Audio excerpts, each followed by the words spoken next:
everyone, I'm going to talk about hard-boiled fiction, which is one of the subgenre of under crime fiction.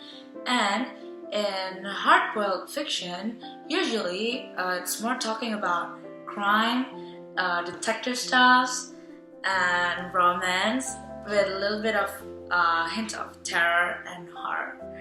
And yeah, as I can see that in hard-boiled fiction, it's usually like created with sort of like characteristics and a similar pattern in each and every story that is made. According to Scaggs, hard-boiled fiction is typically identified as a distinctively American subgenre, which usually revolves around like these three elements called California setting, which means that it's usually taking place in California, America. And second one is the American vernacular, which is like how they convey, how they speak, how language that they're using is usually like an American style.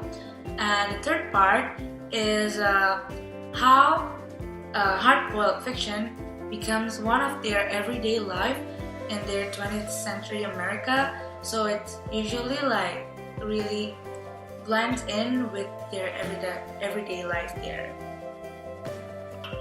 Like, for example, The Big Sleep by Raymond Chandler. It took place in California, and how Chandler described some part of it is just like enhancing that it's convention, that it's really adapted from an American style. But it's just a way to say that some hard-boiled fiction has their own stereotypical, and yeah, it's just like basically it's American, it's the detective has to be like man and stuff. So yeah, basically it's just like stereotypical.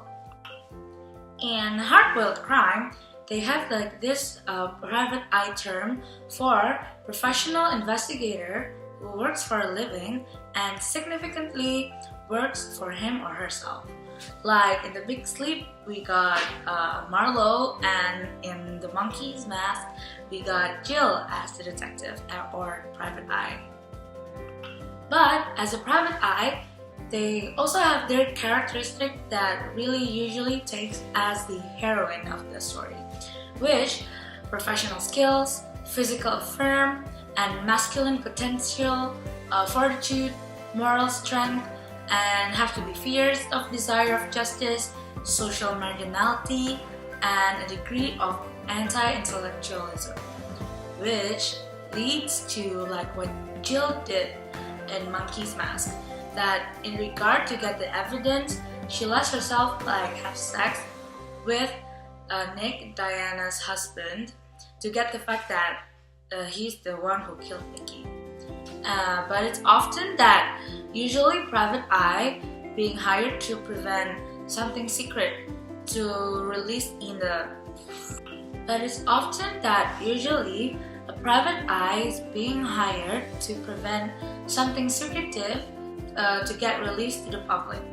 Like for example, in The Big Sleep, Marlowe being hired by General Sternwood to deal with a blackmailer who has been blackmailing him a scandalous photo of his own daughter, and Marlowe has to suppress that secret and not telling the truth, or not all telling the truth. But nowadays, in a golden age, detective fiction is dominated by women, and also how gay and lesbian make a hard-boiled fiction marks another ideological to an extent that this genre is considered open, which relates to the Monkey Mask as well, and also The Big Sleep. So I think in conclusion, hard-boiled fiction really focus on this term of private eye, as the private eye is the main character or as the heroine of the story, and the story revolves the private eye that it's the one who really add the spice to the story, and I think that's the meaning of, that's the characteristic of a hard-boiled fiction. Thank you for watching. See you next time.